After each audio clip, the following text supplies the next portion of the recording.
Roy Keane, a 7-time Premier League winner's captain at Manchester United. You might know him as a pundit, but he's a lot more than that. He's got a back career of being a manager. We are going to be restarting Roy Keane's career as a manager. We are going to be going through a 20 to 30 year spell of Roy Keane as a manager, starting unemployed, finding out what job he will get. The possibilities are endless of what Roy Keane could go through in this managerial career. So let's see what his first season looks like as a manager. It is now 2025 and Roy Keane has been appointed the manager of Celtic. As you can see, his stats have already went up dramatically, and this is just from one season. Crazy. Let's see how we do with Celtic, which, to be fair, he should be winning the league, shouldn't he? In the first season with Roy Keane as manager, Celtic lost only one game the whole entire season, getting 103 points. If that's not the right way to prove yourself as a manager, I don't know what is. They also won the Viaplay Cup, which is the Carabao Cup, I want to say, in Scotland, but easy win for them. But unfortunately, in the Champions League, Celtic could not make it out their group. But very, very unfortunate, as they got to play AC Milan, Atletico Madrid and Manchester City. So there is still work to be done yet. In terms of transfers that Roy Keane has made so far at Celtic, is Taylor Harwood-Bellis at Celtic. What an incredible signing that is. Michael Golding, who looks equally as good, and Tyrese Hall from Tottenham, which looks like a very good youngster again. Last season, Jadon Anthony from Bournemouth, he would just rip it up with the Scottish Premiership. Hidribare, which once again, to be fair, the majority of these players will look good. You've got Enzo Luadice, I want to say, Luadike, I'm going to say Luadis. We've got someone here who we did sign, but has now retired from this season, which, as you can see here, what a mental little journey this is. Mainz, Schalke, Stoke, PSG, Bayern and Celtic to finish off his career. I do want to say as well, I have changed Roy Keane's age to 34 because it is impossible to get him to not retire in the game. So I've made him kind of young as possible, if that makes sense. So he can have an equally as long career. We're still going to stop around the 15 to 20 mark, 15 to 20 year mark. But if you do want me to carry on, let me know in the comments. Press like, press subscribe, just so I know, and I will carry on Roy Keane's career as a manager. Next time you will see Roy Keane, it will be in 3 years' time. The year will be 2028. How well will he be doing? How many trophies will he have won at Celtic? And more importantly, has he got a move to a bigger club? Let's find out. Oh wow, you are in for a surprise, a massive surprise. So the year when we left, Roy Keane had just done this, 103-point season. Look what he'd done the year after that. Roy Keane got an unbeaten season with Celtic, getting 112 points. 112. Following that unbeaten season, Roy Keane got a managerial job at a different country, not in England. Roy Keane then took over Atletico Madrid. And as you can see, he's not currently their manager, so he's at a different club again right now. But let's run you through what he done at Atletico Madrid. In the one season that Roy Keane done at Atletico, he managed to win the Europa League, beating Manchester United in the final. Not really that much of a challenge, I won't lie. Managing to beat Bayer Leverkusen. That's horrible pronunciation, but we're going to go with it. Leverkusen.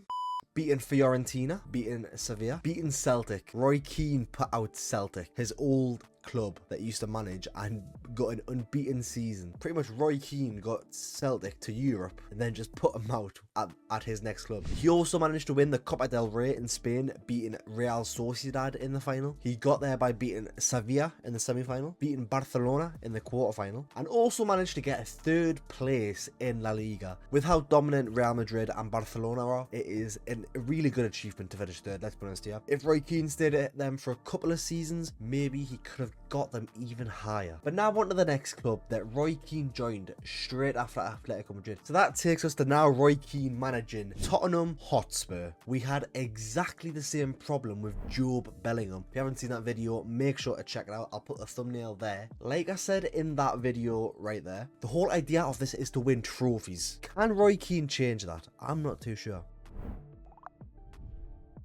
So 5 years have passed and Roy Keane is still the manager of Tottenham Hotspur. As manager of Spurs, he's played 291 games, won 185, drawn 47 and lost 59. In them 291 games, he scored 570 goals. Well, his team has. That's averaging nearly 2 goals a game. And he's conceding around a goal a game. So he's just working on outscoring his opponent in every single game. His win percentage is 63, which in all honesty is really, really good. He's managed to win Tottenham 7 trophies. Tottenham would kill for that right now. 7 trophies in a 5-year tenure so far. In this 5-year tenure where he has been at Spurs, you will see right here at past winners, Tottenham won the Champions League, beating PSG in the final. The year before that, they lost out to Real Madrid. They became runners up. Tottenham got their revenge last season when they won the Champions League. They beat Real Madrid. This has been a project because the year before that, Tottenham got beat by Juventus. So they start in the 2031 season. Bear in mind, we are in the 2033 now. They got beat by Juventus. So they went from round of 16 to semi-final to winning the Champions League. In the first season that Roy Keane became the Tottenham manager, he managed to finish 4th in his first season, getting 73 points. Season after that, finished 5th, getting 67. So it was a little bit stinky. The season after that, they finished 3rd, getting 77 points. The highest points total that Roy Keane has had at Tottenham. And then Tottenham Hotspur won the Premier League. Tottenham Hotspur won the Premier League, finishing on 83 points. Season after that, finished 4th, but the teams above them just had a tremendous season. And then now onto this season, which we are yet to simulate. In terms of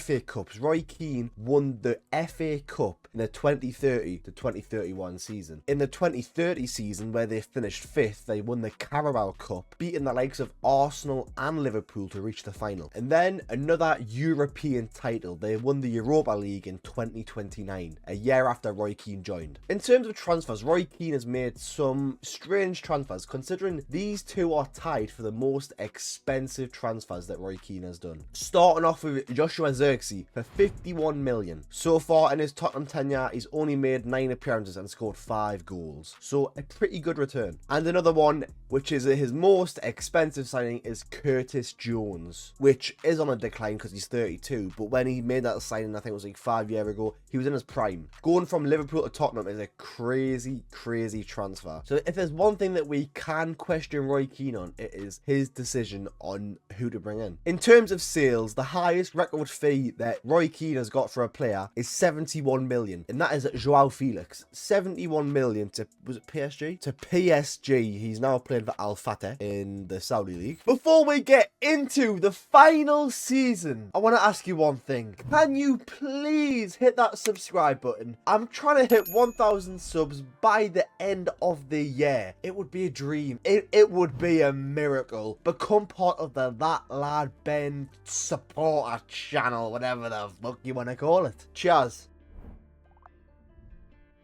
Now on to Roy Keane. 5 years later, where's he at? Oh, that's a bit of a change, isn't it? That is a big change. How long has he been the manager of AC Milan for? So Roy Keane has been the manager of AC Milan for 1 year. What has he done in that 1 year for AC Milan? We'll check that first, and then we'll go to see what he's done at Tottenham before getting this AC Milan job. So AC Milan finished 2nd. Honestly, I think Roy Keane should be recognised as one of the best managers in the world right now, because after 1 season to implement his Irish language to Italians, you know how hard that'll be. No trophies were claimed in the first season of the AC Milan career of Roy Keane. But what did he win at Tottenham? Top spur. So in the final season that he was at Tottenham, he won the Premier League and the Champions League. In the season before that, he finished 2nd in the Premier League. And in the year before that, he won 4 trophies at Tottenham in 1 season and finished 3rd. The trophies include the UEFA Super Cup, the Community Shield, the Champions League, and the FA Cup. He also won the Carabao Cup the season prior to that, and the season before that, he won the Champions League. Roy Keane is pretty much winning silverware in every single season he's becoming a manager. And if you look at these stats, he's got nearly 20 everything. He is really recognised as one of the best managers in the world. So if you do want to see see more of Roy Keane's career, please put it down in the comments. Like I said before, make sure to subscribe, press the like button, get at the Discord, get at the Twitch. I'm probably live right now. If you want to see that, go and check it out. Have a good day, have a good night, and I'll see you for the next video in a bit.